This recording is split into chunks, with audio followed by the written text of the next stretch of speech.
welcome to ATN's Press Roundtable. I'm sure this evening has been a good day for you. Today is Wednesday, and on the light side, just like we love to call it in Port Harcourt City, some persons might want to call it Wednesday, but of course it's Wednesday.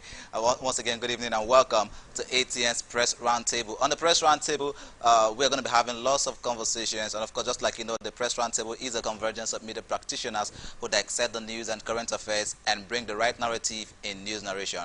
I'm Victor Ake. On our show tonight, we will be dissecting some stories of interest. First, CJN sentences human rights lawyer to 1 month in prison for contempt in Akwa Ibom State. And that's the first story. We're going to be looking into that story pretty soon. And next on our story, senators threaten to commence Buhari's impeachment process in 6 weeks. Now we're going to find out exactly why senators are threatening to commence that impeachment process in 6 weeks. And last on our story tonight, Senate to invite Emefiele over Naira devaluation. Now these are the stories that we are going to be dissecting on the show tonight. And of course, just like you know, I won't be doing this alone. I've got someone, we're going to be having a conversation together. We're going to be dissecting the stories, and we're going to be bringing some perspectives and analysis as regards the topics that have been read out for the conversation this evening. But first, let's go on a quick break, and when we come back, the conversation continues. Meet the people making the difference in our time on ATN Icons. Here, we present you legends celebrated for their heroism in different fields and serve as role models today. ATN Icons, showing every Sunday 8 p.m. to 9 p.m. on Atlantic Television Network, StarTimes DTH channel 194, ATN Live on Google App Store, Facebook Atlantic Television Network, YouTube Atlantic Television Network, Instagram Atlantic TV Network, Twitter Atlantic TV Net. For sponsorship 0810-634-1777. ATN Icons, celebrating the giants of our time.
Welcome back. And if you're just joining us, you are watching the Press Roundtable on Atlantic Television Network. And of course, just like we love to say, the Press Roundtable is a convergence of media practitioners who dissect the news and current affairs and also bring the right narrative in news narration. Tonight, joining me on the conversation is a colleague of ours, and he's going to be joining me to have some dissecting in the topics. And quite fortunately, he's a namesake. So, Victor, good evening and welcome to the show. Thank you very much. It's good to have you on the show. By the way, you're looking good this evening. What's the secret? What makes you look this handsome? Well, the grace of God. That's the most important thing. Do you rub the grace of God all over your body? Grace of God, I must say. Then a positive mindset all the times. That's right. So you heard it. The grace of God, and of course, the positive mindset keeps you radiating all the time. Welcome once again to the show. All right, so let's move quickly to the first topic this evening, and that talks about the threat by the senators to commence Buhari's impeachment process in 6 weeks. Now, senators, mainly of the minority bloc and some belonging to the All Progressive Congress, have called for the impeachment of President Muhammadu Buhari over the worsening insecurity in the country. They gave President Buhari 6 weeks to curb insecurity or face a formal notice of impeachment from them. The senators staged a walkout of the plenary when Senate President Ahmad Lawan refused to accede to a motion moved by Minority Leader Philip Aduda that the Senate should debate the cases of rising insecurity in the country. The senators who briefed newsmen after walking out on the Senate insisted that they had during their closed door section which lasted for 2 hours, agreed that they should debate the issue of insecurity and give Buhari an impeccable ultimatum, rather an impeachable ultimatum notice. And of course, according to what they've said to us, they want to give the president 6 weeks notice for the impeachment process. And the basic reason is that there has been rising cases of insecurity in the nation. We've had a series of cases that if we want to begin to reel them all out now, somehow our hearts will be broken. Look at the issue of the Abuja Kaduna train attack. Those victims are still being held in the captives of their abductors. Look at the Owo massacre. Lives were lost in that particular incident. I mean, look at bishops being kidnapped, individuals being kidnapped in their places of work, in their communities. And all of these things are happening in a country that is supposed to be law-abiding, in a country that we pride ourselves to have one of the best foot soldiers in the continent, and we have insecurity challenges that befalls us. Now the Senate are trying to take a move and saying to the president, giving him a 6-week ultimatum to work on curbing the insecurity measures we have in the nation. Do you think it's about to do is a good move, Victor? All right, thank you very much once again. Sincerely, I wasn't surprised when I heard about the developments as regards the Senate moves to impeaching the president. So you're basically expecting that move to happen, or you've been expecting it? I wouldn't say I was expecting it, but I would say it's not really a surprise to me. Okay. You know, let me start by saying that the House of Government happens to be one of the democratic institutions. Then you have the legislature, you have the executive, you have the judiciary. Now, as we speak, the legislature, they are saddled with the responsibility of making laws for the country. Right. Now, before I go further, let me bring to your notice again that the president happens to be the chief security of the nation. Right. So if we are having insecurity issues, the very first point, of course, should be the president. So if, as we speak, it seems as if no one is safe in the country again. You go to church, people are killed on the road, people are kidnapped or hijacked. Yeah. You're in your house, you see bandits and everything. You're in your farm. Farmers are scared. So if there are concerns to that regard, the president should be called to order because he signed and took an oath to protect the lives and properties of Nigerians. So if there are issues as regards security, I think the Senate are making the right move to call him to order. They may not actually fulfill or effectively carry out impeachment plans on him, but that move is what is expected in democracy. Because if the president, who took an oath to protect you and I, including himself, is not living to that expectation based on the happiness in the country, then the Senate, by virtue of constitutional provision, has to prisoners and saying to them, ensure that you flush out the bandits, ensure that you flush out the terrorists in the country. Is that not a good enough move by the president? If you ask me, in that case, it's not good enough. Now, one thing is to give orders, and that thing is to follow the orders, and to ensure that the orders are effectively carried out.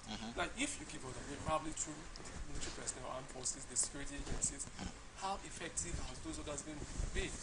You are giving orders, and on a daily basis, we are having issues of insecurity, of killings, people are dying. Right. So it means it should be a source of concern for everybody. Yeah, but again, the president himself is also involved in the whole matter. Now, there has been some series of threats that have also been read against the president. Remember when the video of the bandits rather flogging their victims that were still held in captivity, they also threatened that they were going to abduct the president of the Federal Republic of Nigeria and also Governor Erifai and some prominent Nigerians. So one could also say that the president's life is also being threatened.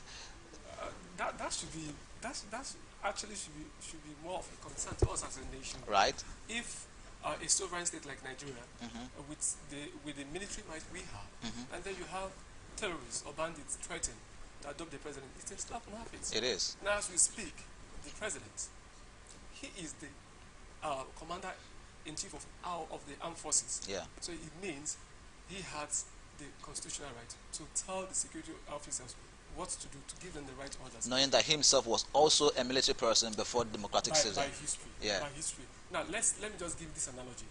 Now, you're talking about if the president should equally be worried as regards the security threat.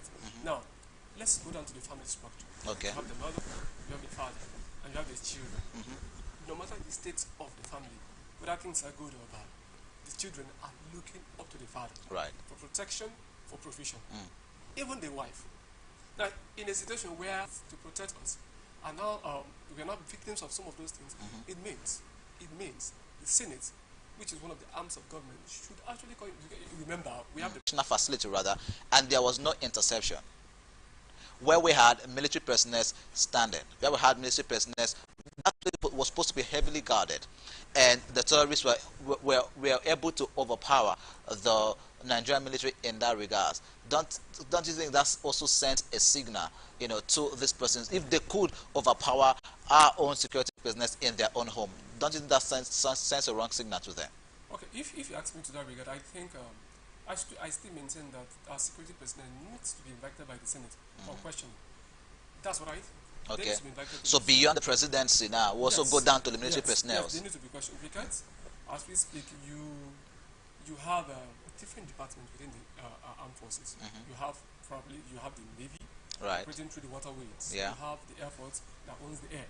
You have the Nigerian Army. Yeah. And you can tell me that through these different channels, different ways, these terrorists will beat the waterways, come through the air, land, and then they're not being noticed. To the Federal Capital Territory, where you have a good number of states before you get to the Federal Capital Territory. How are they moving? Good. To my mind, if you ask me still, they need to be questioned. They need to be questioned.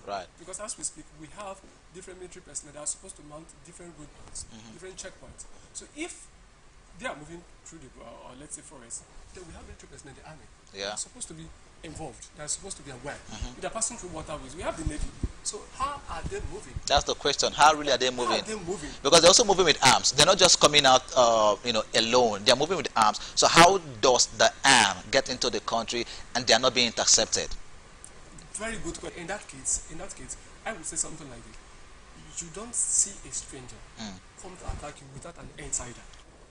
That's another thought. If I do not have an idea about your personality, about your whereabouts in this country, or security agencies, because these people are moving with arms, how are they moving? That's at various checkpoints, we can't see them, we can't detect them. So what's the essence of military intelligence? That's the question. What's the essence of military intelligence? There have been some, should we call it rumors, that even prior to the Kuje attack, that there were certain intelligence that was offered already to the military personnel, and they failed to act on it. This basically are hearsays. These are reactions of individuals not in the society, saying certain prominent persons also come out to say that, there was intelligence provided, but this was not acted upon. Remember a certain